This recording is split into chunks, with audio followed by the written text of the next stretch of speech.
This is livingpianos.com. I'm Robert Estrin, bringing you such an important show today, how to develop brilliant octaves in your piano playing. You know, it's the most exciting thing when you go to a concert and there's a big octave section, like in the Tchaikovsky B-flat minor Piano Concerto, or in Liszt or Chopin, when an octave section comes, with both hands are playing in unison octaves, there's a power to it that is so exciting. And you wonder how, it almost seems impossible if you've never done it before. But there are certain techniques that I want to share with you. Now, the reason why I'm making this video, because I've done other videos on octave technique, but I've been working on the Liszt B minor sonata for a recording session that I've got coming up a little bit later this year. And in relearning this piece, I've had an epiphany that you're going to see at the end of this video. In the meantime, I'm going to show you the essentials that I've covered before. Now, what am I talking about? What are the essential techniques for brilliant octaves? Well, octaves, you know, just playing. It doesn't seem like very much. So what's the technique here? Well, what I just did would never work at speed because the arms are just too big to move very fast. There's a limitation how fast the arms can go. So it comes down to the wrist. And I've talked a great deal about the importance of the wrist in piano technique, not just for octaves and chords, fast chords, but also for articulating staccatos, even in Baroque and classical period music. There's nothing like the wrist for having clarity of your phrasing. For something like even a Bach minuet.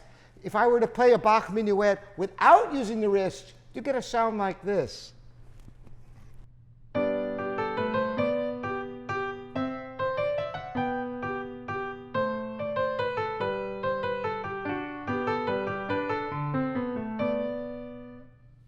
Now, by using the wrist on the staccatos instead of the arm, listen to the difference in the sound.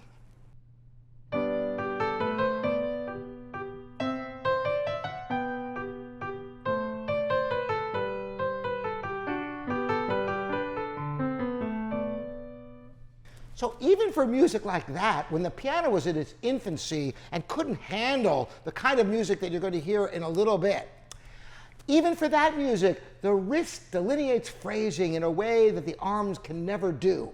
But when you're doing octave technique or fast chord technique, the wrists have to be independent from the arms. But there's more to it than that. The most important thing is maintaining the right position, the arch position. Watch a little bit about this. And I'm going to show you how to develop brilliant octave technique, absolutely brilliant octave technique. Now, it's on the wrist, yes, but the secret is having your hand exactly in the right place. In order to accomplish that, there's something that I call the arches. That's right, the parallel arches, or 2 C's. Your hand must form an arch. If you know everything about the Roman aqueducts, the strength, and the arch is an amazingly strong mechanism, like a tent that you go camping with has supports that form an arch, and they're very strong to withstand winds. Your hand must have an arch. Why? Once again, to mitigate the difference in strength between the thumb and the pinky, forming an arch equalizes the force that you have on either side. So you form this arch. Notice what happens here, though. If I'm going to show you on the piano now, if I have my hand and I try to play an octave, even with an arch, the other fingers are in the way, aren't they? So in order to accomplish it, the other fingers go up and out of the way. And this way, you have a C going this way, and you have another C going this way. There's 2 sets of arches, essentially. This arch for support, and this arch to get the fingers out of the way. That way, if you're just less than an inch over the keys, any effort goes to playing the keys.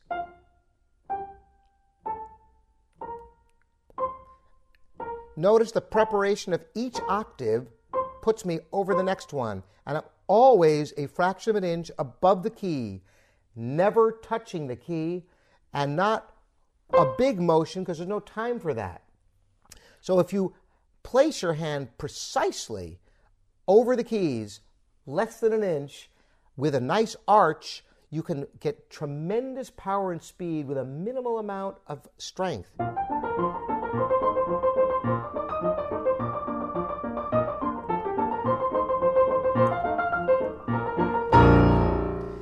So you see that essential position of the arch, because after all, you've got your weakest pinky on one side of your hand and your strongest finger, your thumb, on the other side of the hand, and the arch makes it possible to equalize the force of the notes on either side of the octave.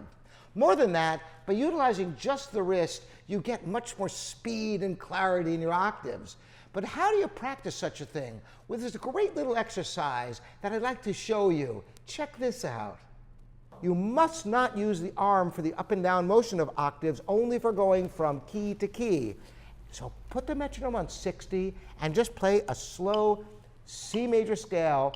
And notice how when I play this, my wrists are moving, but my arms are just making a fluid sideways motion, no up and down motion at all. And I maintain this arch position where there's an arch between the thumb and the pinky, and the other fingers are up and out of the way.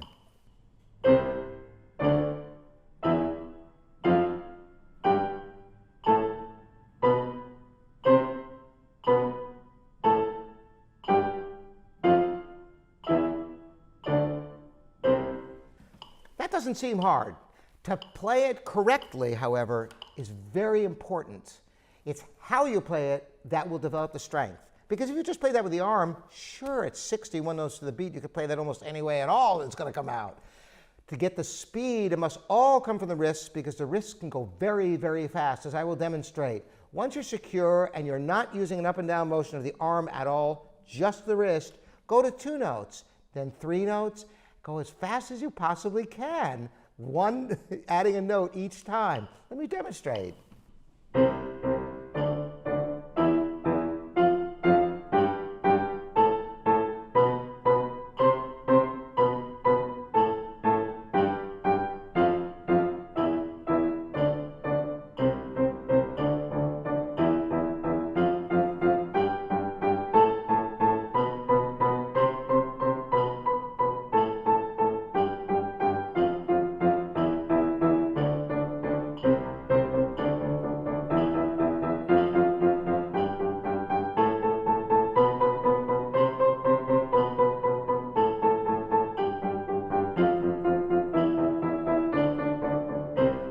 At that speed, if you were trying to do that with the arms, it would look like this, and it would feel pretty horrendous.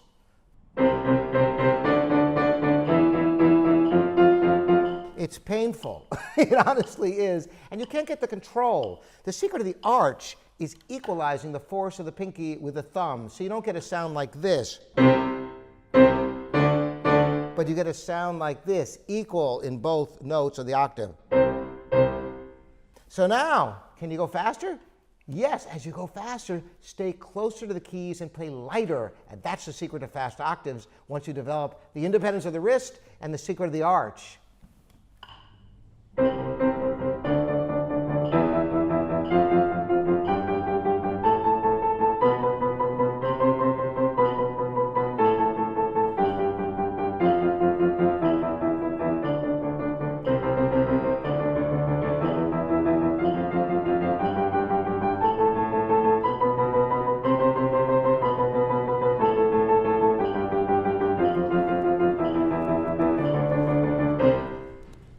So you can see, by working slowly and identifying the wrists separate from the arms, some people this comes very quickly to. Other people struggle for a long time because it's not something that you're accustomed to doing, just using the wrists. Sometimes I liken it to waving bye-bye, just doing this and having it separate instead of using the arms at the junction, because that'll just slow you down and make everything much heavier. So if you can just do this, and then even if you don't hit keys on the piano, you get used to just waving bye-bye, then eventually get into position, and you'll be able to get a nice, brilliant, fast sound.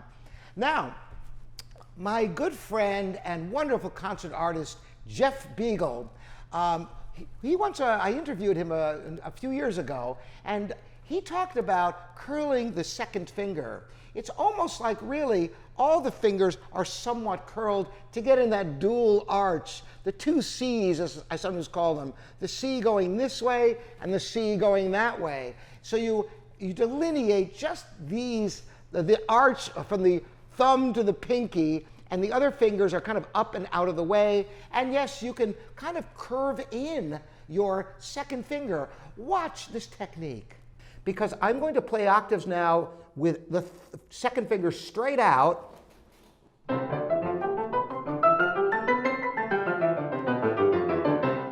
Well, I'm naturally curling that second finger. I've gotten so used to doing it now. It actually relaxes the hand. It has something to do with how it impacts the muscles. Because as I've described before, creating an octave technique is like an arch. Equalizing the power of the pinky to the strong thumb, you can actually impart equal weight on both fingers by utilizing the arch. By curling the second finger, it makes this position much more effortless. So, when you get into an octave position, try curling your second finger. That's the tip today. So, when you put this all together, what does this actually sound like? Well, I'm going to attempt a monstrously difficult octave section in the middle of the Liszt B minor sonata, and you'll see what brilliant octaves can sound like.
So that's just a little taste of what brilliant octaves are all about.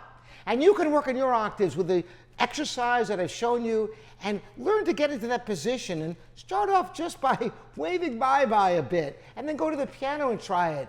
Then get into the arch position and work on the octave exercise, and you too can develop brilliant octaves, I promise you.